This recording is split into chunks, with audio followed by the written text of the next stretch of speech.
My name's Daniel DiBona. I was born and raised in South Philadelphia, PA, and my mom and my dad's name is Larry. My mother's name is Anna. I also have 4 sisters, 2 older, 2 younger. Growing up, I went to Andrew Jackson Elementary and switched over to parochial school. Went to Annunciation up until 8th grade. Graduated from Annunciation and went to Bishop Newman. And then I switched back to public school again to South Philadelphia High School. When I turned 19 years old, I was drafted by the Army and did my basic training at Fort Bragg, North Carolina. I had 2 months of basic training, and then my orders were to go to Fort Gordon, Georgia, and have 2 more months of MP training. MP is military police. I kind of lucked out being a military policeman, and then after my 2 months of MP training, I had 3 weeks furlough and had orders for Vietnam. I have here a dog tag that I was issued when I was drafted. It gives your name, your serial number, your blood type, and there's something else here, but my eyes can't make it out because I need my glasses. But that's what your dog tags basically consist of. My ribbons here, which are fairly old, this is the 90-day wonder ribbon. You get this after 90 days. That's why they call it the 90-day wonder. It's the service medal, an Army service medal, Armed Forces service medal. This medal here is the Vietnam service medal, and this one is the Vietnam campaign medal. And it's with 2 oak leaf clusters here, but one of them fell off. But each oak leaf stands for 6 months of duty. So I had 2, so I spent a year in Vietnam. This other medal here, which is very badly faded, is a unit citation medal of the 272nd MP Company that did valerious acts in Vietnam and were cited for a unit citation. Were given a unit citation. And this is a unit merit award that was given to us for various acts of what went on in Vietnam. But that's basically the medal part and what they consist of. And I also have other medals for my rifleman, my expert for rifle, expert sharpshooter for hand 45 caliber hand pistol, marksman for machine gun. I arrived in Vietnam January 1st, 1968, and spent 365 days there because that was leap year. In the beginning, when I arrived in Vietnam, I arrived at a place called the 90th Replacement Battalion in Long Bend. I spent 3 days there, and then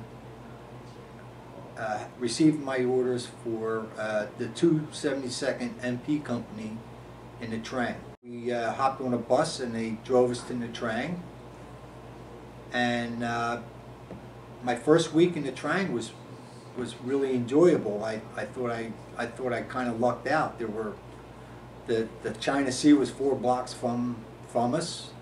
We had a huge compound. They had a PX the size of an Acme. They had tennis courts. It was really great. Basically, it was to provide security for the First Field Force headquarters. And that didn't last very long because after a week, I had a report. I got orders to go to the field, and the field was in the Central Highlands in a town called Bangsang. It was the Quy Nhon province, but a town called Bangsang. We flew to Bangsang, and we arrived at LZ English, and there was a deuce and a half waiting for us to take us to our compound. And the soldier said, "You soldiers, put your magazines in your rifles and lock and load." And I knew I was in war. I knew this wasn't a game. I was scared.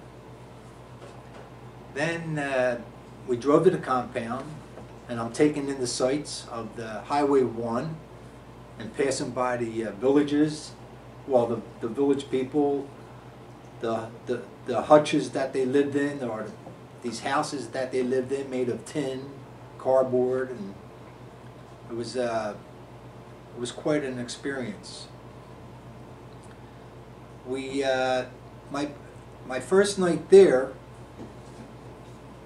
I got to meet my fellow comrades, and they showed us around the area. And at the time, the first cab was there, and they had it seemed like they had a helicopter for every man. That's how many helicopters were there. And the first night there, believe it or not, we had incoming mortar attack. And you talk about butterflies in your stomach. That was a scary night. We were about a block away from the village, and about a week after I was there, this picture that I'm showing that's kind of faded of this house, it's completely blown apart. The Consats, which were the Vietnamese MPs, were probably right across the, I think right across the street from this building, and they got hit pretty bad also. We had other duties at our compound that consisted of protecting the compound. We had about 3,000 people, 3,000 soldiers there. Basically, mostly infantry guys, and there was other support people like the cooks and the medics and things like that. But everybody puts their life on the line. You could be a cook. I mean, the cooks got mortar attacked also. I mean, it doesn't mean because you're a cook or a truck driver, if you worked in the motor pool, if you worked in finance. Look at Saigon when it got. I was there for the Tet Offensive. We had 3 men killed in my compound. If I recall, it was called Roberts Compound, the 272nd MP compound, Roberts Compound. We had 3 men killed that night during the Tet Offensive. I was in the field at the time when that happened, though. We've had guys win the Purple Heart. You know, they were wounded. I mean, but in my opinion, the infantry guy goes through a little bit more than the other person, the other support personnel. For every infantry man, there's probably about 10 people who support him. Mm-hmm. So it takes 10 men to support an infantry guy. You know, it means a lot. The men who I worked with, my friends, I got along with everybody who was out in the field. We all got along because you watch my back, I watch your back. It was that was the great thing about the Army that taught me was I have good friends back home, but the people who I was with in the Army, these guys who I never met, and now them and myself are stuck with one another. We really build a good relationship. I could honestly say some of my best friends were in the Army. Not that I'm down on my friends here, but these guys, we were close. We were a close bunch of guys. We looked out for one another. I met really, this picture here, it's myself and a friend called Bob Poker. Bob sort of contracted malaria on his last couple days and wasn't able to come home with me. And I never really kept in contact with Bob, I'm sorry to say that, but him and I were very good friends. We went through a lot over there. And also MP school. Our duties were to patrol the compound. Bangsang, which was the town, we would patrol the town when the GIs used to go in town and have their beer and soda and talk to the village people. We also had convoy. We did convoy duty. We also had detainees, which could have been North Vietnamese soldiers or Viet Cong soldiers. Picture of myself, then again, that I don't know how much you can see of it, is I was talking to an MVA soldier, and in the background is two Viet Cong people. We would detain these people for a day, the most, take them to the LZ, get them on a chopper, fly them to another LZ for interrogation. This is where planes came, C-130s or smaller could land, if it was big enough, could land in these LZs. Usually the MI, military intelligence people, would question these prisoners. We also had bunker duty, guys who were supposed to sleep and guys who were supposed to stay awake. Some guys struggled, including myself.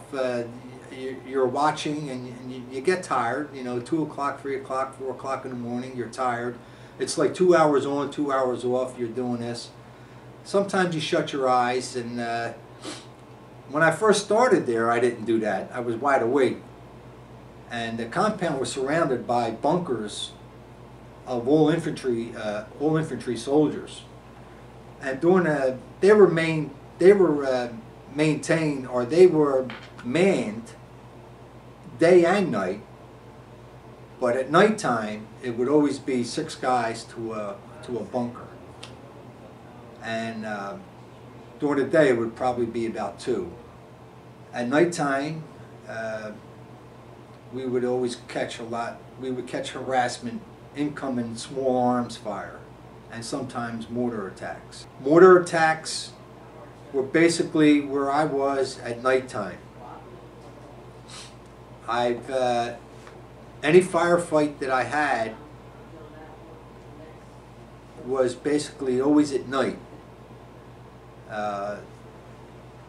When it rained at night, it was really scary because the rain was so heavy you couldn't even hear yourself talk to one another inside the bunker, let alone trying to listen for the Viet Cong, which they loved to, you know, to sneak up on you in that type of situation and catch you by surprise, because the rain was so loud you couldn't hear anything. And because it was really dry and hot during the day, when the rain would come, it would hit the ground, and the powder of the ground would just rise like a cloud. It took like a good 10 to 15 minutes before the rain finally settled that dust. And that was scary too, because you weren't able to see what the hell's out there. But you know, we got by it. It wasn't a good time, but we did the best we can, and I'm sure the guys who are there today in like Afghanistan and Iraq and Pakistan and all these other countries we're in, I'm sure they're doing a great job. But you know, we're all the same. We're all fighting for the same side. I did that for 10 months, and my last 2 months I got stationed back in the Trang, which I was very happy when I first came in country to be there. But for the 2 months I spent in the Trang, it was kind of spit and shine. Like, your boots had to be shined, you had to shave every day, you had to break starch. In other words, put on new fatigues and with your creases, and it was like almost being stateside. I was kind of used to being in the field for 10 months. I wouldn't shave for a week. I'd go without a bath for a week. We would wash ourselves, like cat wash ourselves, get water and wipe ourselves down. And we had a makeshift shower with a 55-gallon drum that we put holes in it to act as a shower. But we kind of got used to the rugged style of life. Yeah, the last 2 months I spent in Trang, and then the 2 months came and gone, and we went to back to the base.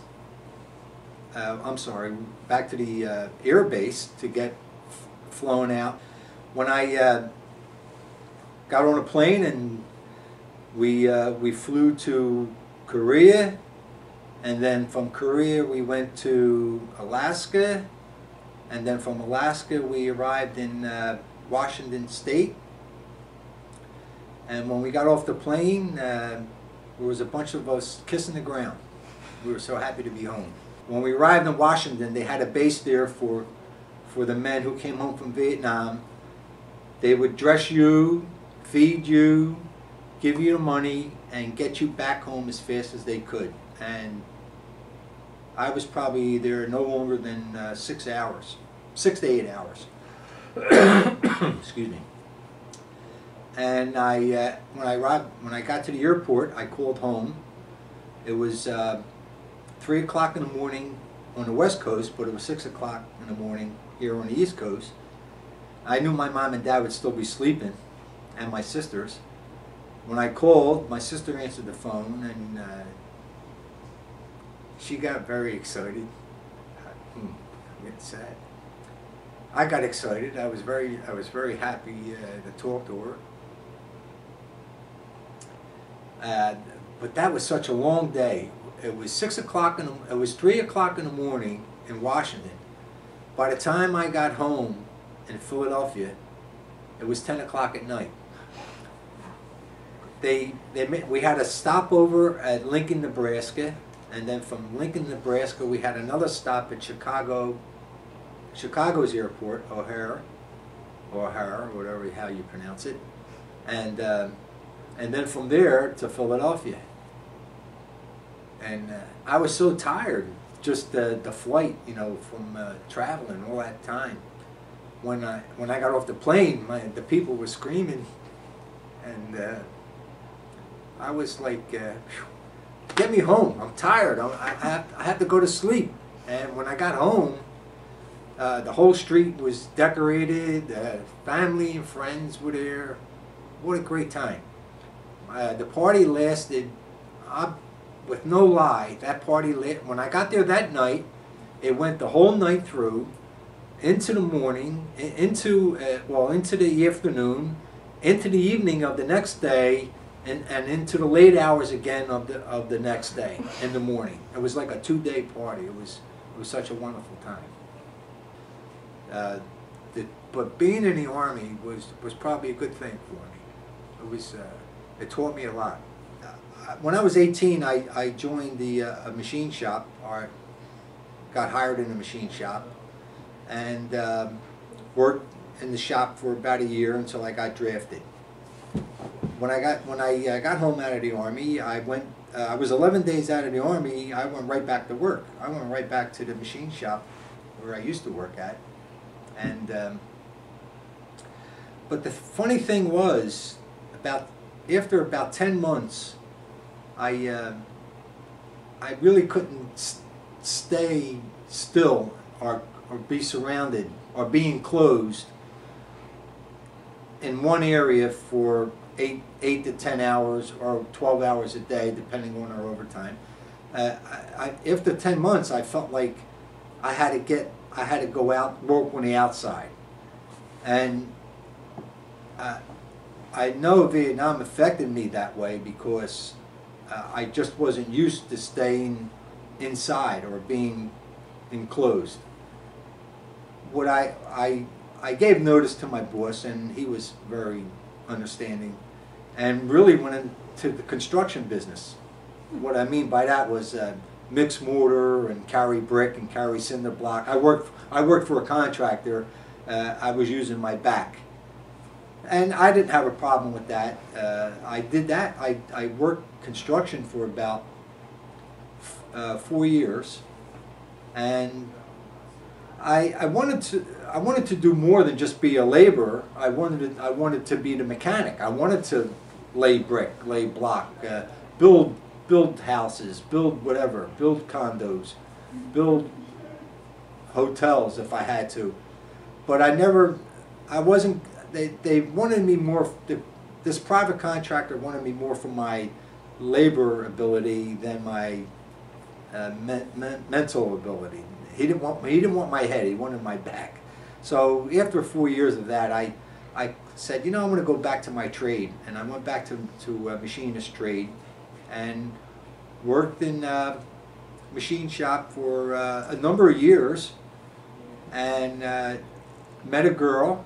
How we met is, how it happened was a friend of mine came over to my mom's house and said he had a position open in the city of Philadelphia called a supervisor position, and the building was the Living History Center.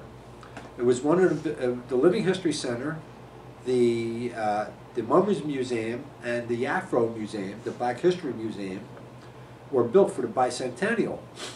And this friend had a position open for me at the Living History Center as a supervisor. And I took the position because it was more money and it was in Philly. I didn't have to go to Fallcroft to work, which was a half-hour away. And this is how I met my wife. And eventually we married and had children. And she passed away 2 years ago, or a year and a half ago. But I got ahead of myself. When I worked at the Living History Center, that's how I met my wife. And we started out as being good friends, and eventually dated, got closer with one another, dated, and like I said, the rest is history. But the Living History Center, because of financial difficulties they were having, because at that time in '76, they had Legionnaire disease in Philadelphia. They were having trouble with riots, and the building was projected to accommodate 10,000 people a day, and they weren't getting 3,000 people a week. So eventually, the money game caught up, and they sold the building to Channel 12. Well, I had to leave that job, and I went back to my machine shop trade, metals trade, and I've been there since. And eventually, you know, we had Lauren, and I had Danny, and my daughter Catherine, and moved to. We lived in an apartment for the first 2 years in Drexel Hill, and then eventually bought a house where I'm at right now, and I've been here since. And my wife, like I said, she passed away about a year and a half ago. Her and I have been here for this length of time. Hopefully, longer for me too. You know, being a former VFW veteran, you know, I could feel for my comrades in arms that are missing their families and missing the good times back in this country and doing the things that they want to do, but right now they can't do it because of these situations that are going on. And like I said, I hope our politicians can get us out of there quick and get everyone home safe and sound.